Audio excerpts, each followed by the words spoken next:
Hello guys, आपके अपने YouTube channel biology गुरु में स्वागत है। आज हम लोग ह्यूमन फिजियोलॉजी का second chapter breathing and exchange of gases देखेंगे। ब्रीथिंग ब्रीथिंग क्या होती है?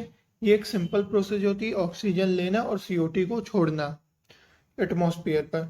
रेस्पायरेशन रेस्पायरेशन ये क्या है? इंट्रासेलुलर ऑक्सीडेशन प्रोसेस है। इसमें कॉम्प्लेक्स ऑर्गेनिक सब्सटेंसेस को सिंपल सब्सटेंसेस में ब्रेक डाउन होता है, जिससे ऑक्सीजन रिलीज होती है। ठीक है, it is intracellular oxidation process in which complex organic substances are broken down into simple substances with stepwise release of oxygen. Next है रेस्पिरेटरी ऑर्गन। अब रेस्पिरेशन ब्रीथिंग के लिए कौन कौन से रेस्पिरेटरी ऑर्गन, कौन से ऑर्गेनिज्म में कौन सा रेस्पिरेटरी ऑर्गन है वो देखेंगे इसमें। रेस्पिरेटरी मतलब ऑर्गन किस किस चीज़ों में डिपेंड करता है कि उसमें कौन सा रेस्पिरेटरी ऑर्गन होगा, वो देखते हैं। वो हैबिटेट और लेवल ऑफ ऑर्गेनाइजेशन पे डिपेंड करता है कि हैबिटेट मतलब कौन सा ऑर्गेनिज्म कहाँ रहता है, उसका लेवल ऑफ ऑर्गेनाइजेशन क्या है, मतलब कि उसमें सिर्फ लेवल ऑर्गेनाइजेशन मतलब वो सेल से बस बना है कि उसके टिश्यू भी हैं या उसमें ऑर्गन है, उसमें या तो ऑर्गन सिस्टम उसमें बन चुके हैं। जैसे सेल सिर्फ पोरीफोरिया में सिर्फ सेल तक उसकी लेवल ऑफ ऑर्गेनाइजेशन होती, उसके आगे टिश्यू तक पहुंचा सीलेंट्रेटा में। इसके पास जैसे अपने में ऑर्गन सिस्टम होते हैं, respiratory system, digestive system. Women में क्या होता है? Digestive system, respiratory system. जैसे लेवल ऑफ ऑर्गेनाइजेशन अपना सबसे बड़ा जिसमें ऑर्गन सिस्टम होते हैं। इस तरह ये है लेवल ऑफ ऑर्गेनाइजेशन, उस पर डिपेंड करता है कहाँ कौन सा हैबिटेट और लेवल ऑफ ऑर्गेनाइजेशन में रेस्पिरेटरी ऑर्गन डिपेंड करते हैं। Lower invertebrates like spongy, coelenterata, flatworm, इसमें कैसा होता है? Exchange of oxygen and CO2 by simple diffusion. मतलब उनका ऑक्सीजन और CO2 का जो एक्सचेंजमेंट होता है वो सिंपल डिफ्यूजन के थ्रू होता है, मतलब पूरी बॉडी में ऑक्सीजन और CO2 का आदान प्रदान होता है। नेक्स्ट देखते हैं क्यूटिकल। किसी में रेस्पिरेटरी ऑर्गन क्यूटिकल होते हैं, जैसे अर्थवॉर्म में क्या होता है? Respiratory organ cuticle. क्यूटिकल क्या होता है? Use their most. क्यूटिकल मतलब बैक्सी लेयर एक कवर की हो रहती पूरे शरीर को अर्थवॉर्म के, उससे उसका डिफ्यूजन के थ्रू इसका भी एक्सचेंजमेंट होता है ऑक्सीजन और CO2 का। ये देखो जैसे इस डायग्राम में आपको दिख रहा होगा, ये क्या है? अर्थवॉर्म। अर्थ फॉर्म में सिर्फ क्यूटिकल के थ्रू होता है। क्यूटिकल क्या है? एक वैक्सी कवरिंग होती है जिससे O2 और CO2 का ट्रांसपोर्ट होता है, मतलब रेस्पिरेशन होता है। किसी में ट्रेकियल ट्यूब्स पाए जाते हैं। रेस्पिरेटरी ऑर्गन क्या है? Tracheal tubes. ट्रेकियल ट्यूब्स किस में पाए जाते हैं? इंसेक्ट्स में। इंसेक्ट्स मतलब ग्रासोपर, इन सब में कॉकरोच, ये सब क्या है? इंसेक्ट है। इसमें कैसे होता है? ट्रेकियल ट्यूब्स के थ्रू रेस्पिरेशन होता है। ये देख रहे हैं आप लोग, ये हैं छोटे छोटे, ये है क्या है? ट्रेकियल ट्यूब, इनके थ्रू रेस्पिरेशन होता है। नेक्स्ट होता है गिल्स। गिल्स किस में पाई जाती है? फिशेज में, मतलब फिश में गिल्स के थ्रू रेस्पिरेशन होता है। जो एक्वेटिक आर्थ्रोपोड्स होते हैं, मोलस्कास होते हैं, मतलब जो पानी में ऑर्गेनिज्म रहते हैं, उन पे क्या पाया जाता है? Respiratory organ gills. गिल्स के थ्रू इसमें रेस्पिरेशन होता है। ये देख रहे हैं आप लोग, ये इनमें गिल्स पाई जाती है। ये डिजोल्व ऑक्सीजन वाटर के थ्रू गई, अंदर लिया उनने, रेस्पिरेशन हुआ, सेल और टिश्यू ने मतलब ऑक्सीजन लिया, यूज किया, उसके बाद वो गंदी हो गई है, CO2 के माध्यम से बाहर निकाल दी। मतलब जैसे पानी अंदर लिया, अब ज़्यादा पानी वो बाहर निकाली, उसी के थ्रू CO2 भी निकाल देती हैं। ये देख रहे हैं, ऑक्सीजन डिफिशियंट है water leave by the gills. ठीक है।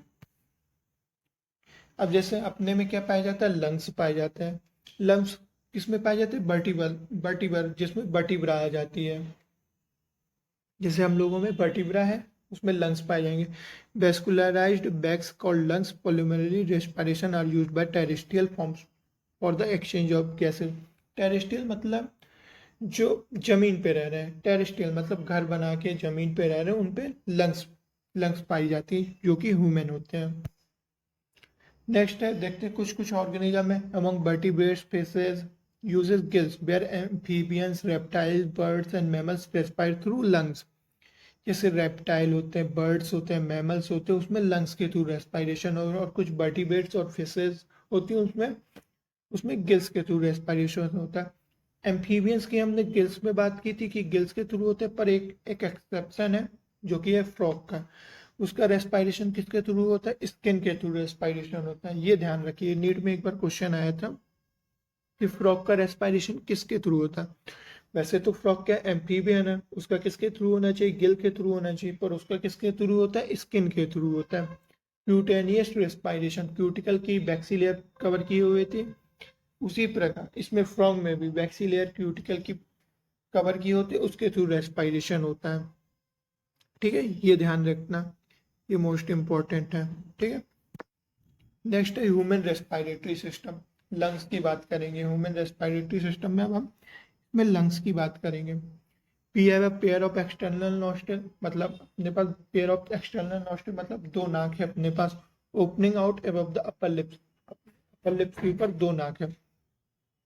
एक्सटर्नल नॉस्ट्रल किसमें खुलेगा? नेजल चैम्बर में, नेजल चैम्बर, फिर नेजल पासेस, फिर पास होगी, फिर उसके बाद नेजल पासेस मतलब नेजल चैम्बर, उसके बाद किसमें खुलेगा? फेरिंग्स में। फेरिंग्स क्या होता है? कॉमन पाथवे होता है जिससे फूड भी जा सकता है और ऑक्सीजन भी उसके थ्रू जाती है, मतलब एयर। एयर, फूड और एयर का दोनों माध्यम क्या है? फेरिंग्स। फेरिंग्स के बाद उसके बाद लैरिंग्स आई उसके नीचे। लैरिंग्स क्या होता है? एक साउंड बॉक्स होता है, कार्टिलेजिनियस साउंड बॉक्स प्रेजेंट होता है। लैरिंग्स को हम लोग साउंड बॉक्स भी बोलते हैं। ठीक है, लैरिंग्स की बात आती है ट्रेकिया। लैरिंग्स को ही ऊपर से कवर कौन किए रहते? इपीग्लॉटिस, जिससे वो मतलब कहीं खाना नहीं आ जाए, मतलब फूड लैरिंग्स में नहीं आ जाए, इसलिए उसके ऊपर क्या कवर किए रहते हैं? इपीग्लॉटिस। इपीग्लॉटिस उसके ऊपर प्रेजेंट होती है। ठीक है, अब नेक्स्ट देखते हैं, ये देखो, ये सिंपल पाथवे देखते हैं। मैंने जो आप लोगों को डिटेलिंग बताई, अब उसका सिंपल प्रोसेस देखते हैं। एक्सटर्नल नॉस्ट्रल के थ्रू, फिर उसके बाद नाजल चैम्बर आया, नाजल चैम्बर के बाद फेरिंग्स आया, फेरिंग्स के बाद लैरिंग्स आया, लैरिंग्स के बाद trachea, bronchi, bronchiole, atrium duct, atrium साक, फिर उसके बाद alveoli. Main exchange of gas किसके थ्रू होता है? एल्वेलाई के थ्रू होता है। एल्वेलाई के थ्रू मेन एक्सचेंज में होता है, मतलब डिफ्यूजन होता है अपनी बॉडी के अंदर। नेक्स्ट है ट्रेकिया। अब हमने बात कर ली थी लैरिंग्स क्या साउंड बॉक्स होता है, उसमें 9 कार्टिलेज पाए जाते हैं, मतलब लैरिंग्स में 3 पेयर्ड कार्टिलेज होते हैं और 3 अनपेयर्ड। अब हम लोग बात करेंगे ट्रेकिया। ट्रेकिया क्या स्ट्रेट ट्यूब है, extending up to mid thoracic cavity, which divide at the level of fifth thoracic vertebra into right and left primary bronchi. मतलब क्या? लैरिंग्स के नीचे जस्ट क्या होता है? ट्रेकिया। ट्रेकिया कहाँ तक होता है? फिफ्थ थोरेसिक वर्टिब्रा, मतलब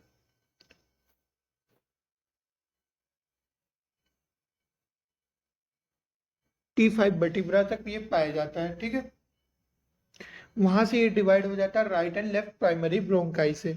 लैरिंग्स से आता है, फिर थोरेसिक वर्टिब्रा तक रहता है, उसके बाद right and left primary bronchi में मतलब टूट जाते हैं, मतलब कन्वर्ट हो जाता है, ट्रेकिया आगे चल के ब्रोंकाई में कन्वर्ट हो जाता है।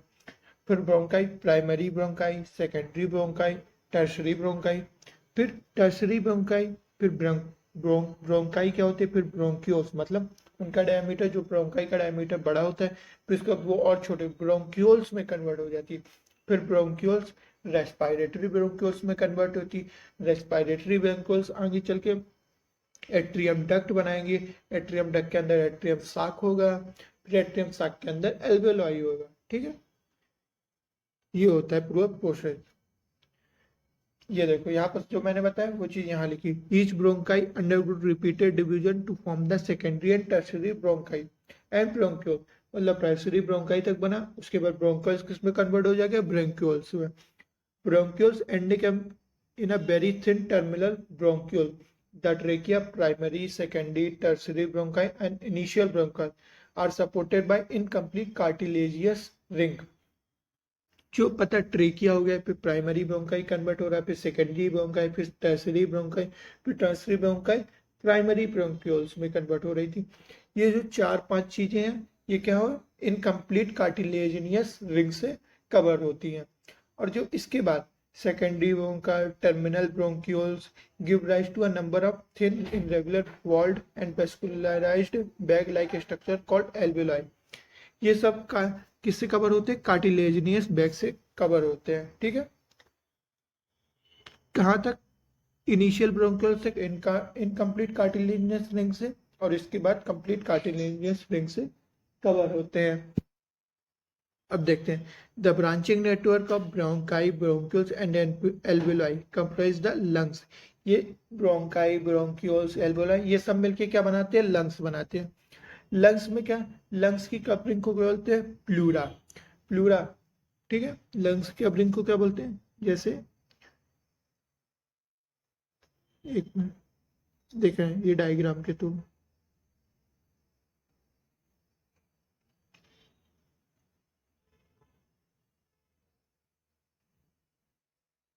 ये क्या, लंग्स। लंग्स की जो आउटर वाली कवरिंग होती है उसको बोलते हैं पैराइटल प्लूरा। जो अंदर वाली कवरिंग होती है उसको बोलते हैं विसरल प्लूरा। और जो इन दोनों के बीच में फ्लूइड पाया जाता है, ठीक है, उसको बोलते हैं प्लूरल फ्लूइड। ठीक है, इन दोनों के बीच में जो फ्लूइड पाया जाता है उसको बोलते हैं प्लूरल फ्लूइड। प्लूरल फ्लूइड का क्या काम होता है? ये फ्रिक्शन कम करता है लंग सरफेस में, जिसमें आपस में टकराए नहीं लंग्स। ठीक है, फ्रिक्शन कम करने के लिए में प्लूरल फ्लूइड पाया जाता है। The outer pleura membrane is in close contact with the thoracic lining, whereas the inner pleura membrane is in contact with the lung surface. जो अंदर वाली प्लूरा थी, जैसे ये देख रहे हो, बात की ही थी हमने,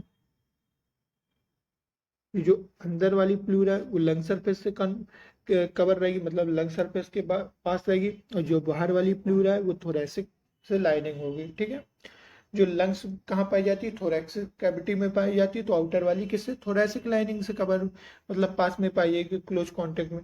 जो इनर वाली हो किससे? लंग्स से, लंग्स के पास में पाई जाएगी। ठीक है, अब ये आता है conducting and respiratory part of respiratory system. ये एक बहुत ही महत्वपूर्ण है, ये इसमें नीट पे क्वेश्चन भी बनता है। Conducting and respiratory part of respiratory system, ये क्या होता है इसमें देखते हैं।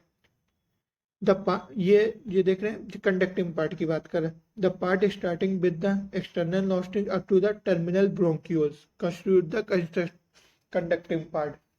जो क्या होता है? नॉस्ट्रल से मतलब नाक से जो आपने सांस ली थी, और टर्मिनल ब्रोंक्यूल्स तक, वो क्या होता है? कंडक्टिंग पार्ट होता है। कंडक्टिंग पार्ट किसको बोलते हैं? नॉस्ट्रल से लेके ब्रोंक्यूल्स तक का क्या होता है? कंडक्टिंग पार्ट होता है। कंडक्टिंग पार्ट का काम क्या होता है? The conducting part transport the atmospheric air to alveoli. जो हमने अपन ने क्या, एयर ली बाहर से एटमॉस्फेयर से, उसको एल्वेओलाई में ट्रांसफर करने का काम किसका होता है? कंडक्टिंग पार्ट का। अब कंडक्टिंग पार्ट जो एल्वेओलाई को ट्रांसफर करेगा एयर, तो उसको क्लियर करेगा पहले फॉरेन पार्टिकल से, ह्यूमिडिफाइज करेगा, also bring the air to the body temperature. अब जैसे बाहर की एयर का टेम्परेचर है 40 डिग्री, वो अपनी बॉडी टेम्परेचर में आएगा, मतलब 27 डिग्री सेल्सियस में। तो उसको मतलब वो कन्वर्ट कौन करेगा? कंडक्टिंग पार्ट उसको टेम्परेचर अपनी बॉडी टेम्परेचर में लाएगा, ह्यूमिडिफाइज करेगा, फॉरेन पार्टिकल से उसको क्लियर करेगा। रेस्पिरेटरी पार्ट का क्या काम होता है? अब रेस्पिरेटरी पार्ट कहाँ कहाँ से होगा? एल्वुलाई से लेके, alveoli and their ducts form the respiratory और exchange part of the respiratory system. Alveoli जो है वो क्या फॉर्म करेगी? रेस्पिरेटरी पार्ट या रेस्पिरेटरी और exchange part of the respiratory system. Conducting part कौन था? एक्सटर्नल नॉस्ट्रिल से लेके ब्रोंक्यूल्स तक क्या होता है? टर्मिनल ब्रोंक्यूल्स तक कंडक्टिंग पार्ट था। रेस्पिरेटरी पार्ट का है एल्वुलाई से लेके एल्वुलाई तक ही। एल्वुलाई जो है वो उसका क्या बनाएगी? रेस्पिरेटरी पार्ट बनाएगी।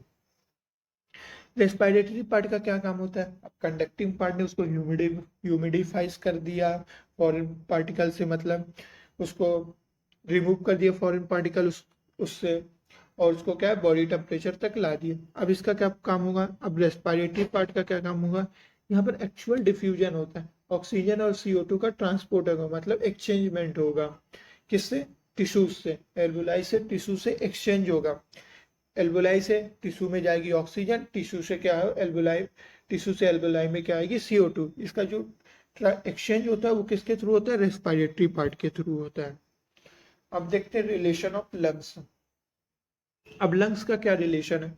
उसके एंटीरियर में क्या पाया जा रहा है, उसके पोस्टीरियर में क्या पाया जा रहा है, ये सब क्या होता है? रिलेशन होते हैं। लंग्स कहाँ होती है? thoracic cavity में प्रेजेंट होती है। The lungs are situated in the thoracic chamber which is anatomically an airtight chamber। मतलब एयर, उसमें किसी भी प्रकार की एयर, बाहरी एयर नहीं जा सकती है लंग्स में। मतलब नॉस्ट्रिल के थ्रू तो एयर आ रही, पर बाहर से मतलब बॉडी में जो एयर उसमें नहीं जा सकती, वो एयर टाइट चैम्बर है। The thoracic chamber is form by dorsally by the vertebral column.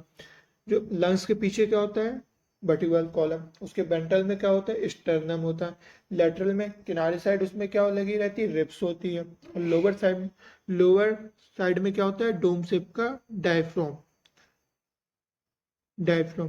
ठीक है, ठीक है। इसके नीचे ये ऐसा जो दिख रहा है ये डायफ्राम है, ये क्या लंग्स हो गए,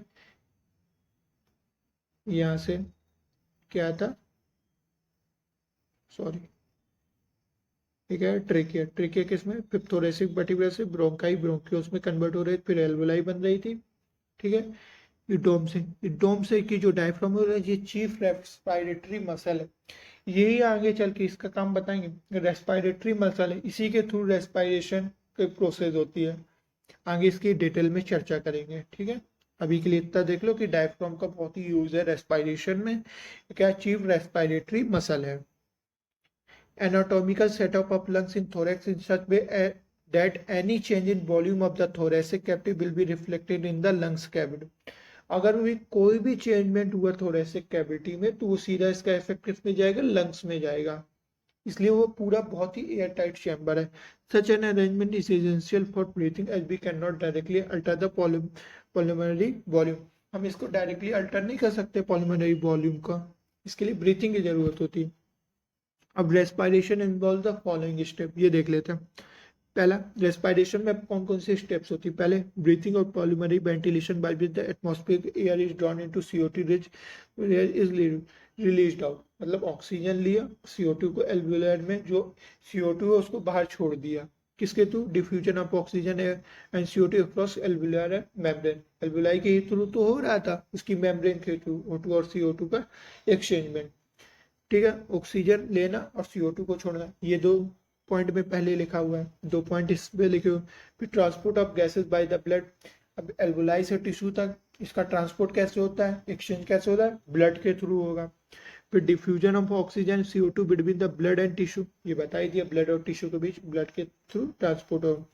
अब यूटिलाइज, अब क्या है, सेल ऑक्सीजन को यूटिलाइज करेगी, उसमें कैटा, अब ऑक्सीजन का, अब कोई भी चीज है उसका ऑक्सीडेशन होगा, मतलब कैटाबॉलिक रिएक्शन, मतलब वो टूटेगा, कोई भी सब्सटेंस है उसको सिंपल फॉर्म में कन्वर्ट करने के लिए कैटाबॉलिक प्रोसेस ऑक्सीजन की यूज हुआ।